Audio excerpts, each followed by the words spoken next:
यार रुको रुको। दुश्मन तो मुझे क्या मारेगा, तुम अपने राजा को मारने में लगे हुए हो यार। देखो ये तलवार है, तलवार को तलवार पे मारते हैं, काठी पे नहीं मारते किसी के। समझ आई? मैं राजकुमार कप्पू को सारी युद्ध की रणनीति समझाता हूँ, तुम जाओ और किलाबंदी शुरू करो। जाओ अंदर। यलगार हो, हो, बाजीगर हो, कुछ होता हो। ये जो तुमने बात की है ना, इसी पे एक छोटा सा युद्ध बनता है हमारा अभी के अभी। समझ आई? चलो अंदर।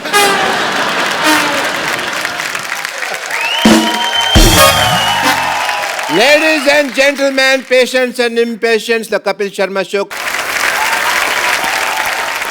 एक मिनट, मैं राजकुमार कप्पू को फोन लगाता हूँ। नहीं, बाकी टाकी कर लेते। हेलो राजकुमार कप्पू, मेरी आवाज सुन रहे हो? राजकुमार कप्पू, मेरी आवाज आ रही है? एक मिनट रुको, मैं फोन लगाता हूँ।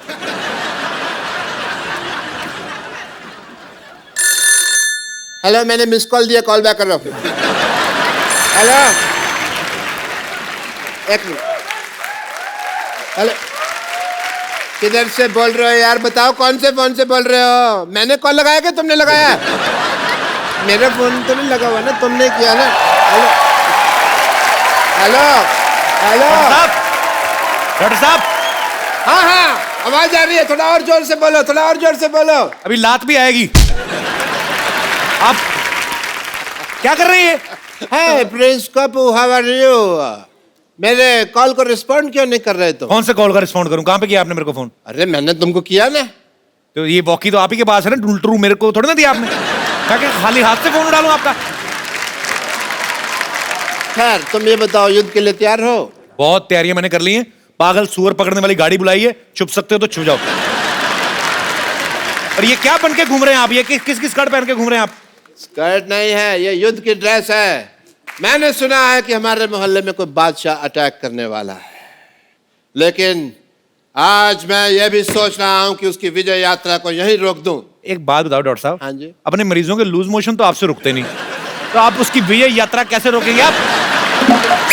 There is a reason, Sidhu साहब। क्या? आप जोर लगा के युद्ध तो रोक सकते हो, लेकिन लूज मोशन में अगर जोर लगाया तो बात फैल जाती है।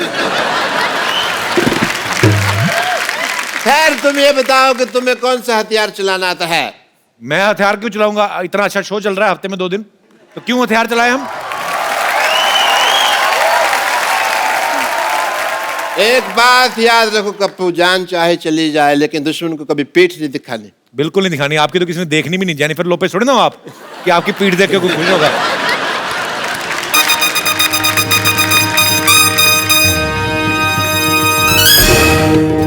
लगता है बहुत बड़ी सेना आ रही है। कप्पू तुम मेरे बारे में मत बताना कि मैं कहाँ रहता हूँ। एक काम करो, वहां लिख के लगा दो कि डॉक्टर मशहूर लाठी यहाँ रहता है। ठीक है? ठीक है, मैं जा रहा हूँ। ये लेके जाओ अपना। और देखो, ये होता है योद्धा, पीठ दिखा के नहीं जा रहा। हालांकि ये शो की शुरुआत शाहरुख भाई ने ही दिल्ली में की थी। भाई बहुत बहुत स्वागत है आपका। आलिया आपका बहुत बहुत स्वागत है। और हमेशा मुझे जब भी शाहरुख भाई आते हैं ना, मुझे बड़ा मजा आता है, क्योंकि मुझे लगता है कि मेरी टेंशन कम हो गई है। क्योंकि शाहरुख भाई जब भी आते हैं, इनका करिश्मा ऐसा है, इनका ऑरा ऐसा है कि पता नहीं एपिसोड कब निकल जाता है। भाई we love you so much. No thank you, I also love you. Alia ji, आप शाहरुख भाई के साथ फर्स्ट टाइम फिल्म कर रही हैं। जी। How you feeling? How are you feeling? About what? Right now standing in front of me? ये मैं सब समझ गया। ये शाहरुख भाई के साथ एक फिल्म करने का नतीजा है। लड़की बहुत शातिर हो गई है। शाहरुख भाई, आप हेमा जी और फराह खान के बाद ये तीसरी डायरेक्टर हैं, फीमेल डायरेक्टर, जिनकी डायरेक्शन में आप काम कर रहे हैं, गौरी शिंदे जी। भाई कभी भाभी के डायरेक्शन में काम करने का हमें मतलब देखने को मिलेगा कभी? जैसी मेरी फिल्में चल रही हैं, अब लगता है वही डायरेक्ट करेगी, दूसरा कोई डायरेक्ट करने वाला नहीं। आइए शाहरुख भाई, आलिया प्लीज आप यहाँ पे विराजमान हो जाइए। जिसमें आलिया के 3 ब्रेकअप हुए हैं। आलिया वो कहानी में थे 3 ब्रेकअप के, आपको वो कास्टिंग पसंद नहीं आई थी? एक्चुअली क्या हुआ था ना, मुझे कहा गया था कि आप उन लड़कों में से एक होगे, तो एक से मैं मिली तो फिर मुझे लगा कि कपिल आएगा, नहीं आया। फिर एक और ब्रेकअप हुआ, फिर भी कपिल नहीं आया। फिर फाइनली शाहरुख खान आ गए, तो मैंने कहा मेरे को कोई नहीं चाहिए। पहले ही 2 लाइनों में मुझे लगा मेरे लिए कॉम्प्लीमेंट है, तीसरी में बड़ी शानदार बेइज्जती की आपने मेरी। तो अगर इतने ब्रेकअप हुए हैं तो फिल्म का नाम डियर जिंदगी, मतलब डियर जिंदगी कैसे? आई थिंक ब्रेकअप होने के बाद ही जिंदगी डियर बन जाती है। ये मिसकंसेप्शन है कि मतलब जब रिलेशनशिप में हो तो जिंदगी डियर है। भाई क्या खिलाया आपने इसको? आलिया तो मतलब फुल ऑन फॉर्म में आज। नहीं, मैं एक्साइटेड हूँ आपसे मिलकर यहाँ के, मैं पहली बार आई हूँ, सो आई एम वेरी एक्साइटेड। तो स्वीट आलिया, आती रहना, अच्छा लगता है।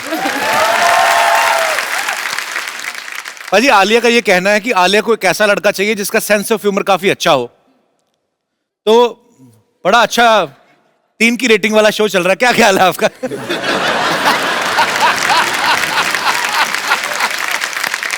पर शाहरुख भाई के साथ जब भी कोई एक्ट्रेस फिल्म साइन करती है तो सबके मन में ये होता है कि हाई शाहरुख के साथ रोमांस करने का मौका मिलेगा।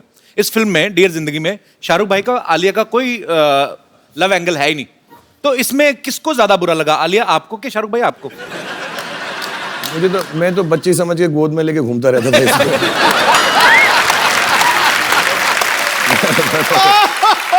उम्र की आड़ में मैंने सब कर लिया। लेकिन कोई बात नहीं। आलिया पूरी स्क्रिप्ट तो आपने बाद में सुनी होगी, पहले तो किसी ने आपको बताया होगा कि आपको और शाहरुख को लेके एक आइडिया है मन में। नहीं। हाँ। हाँ।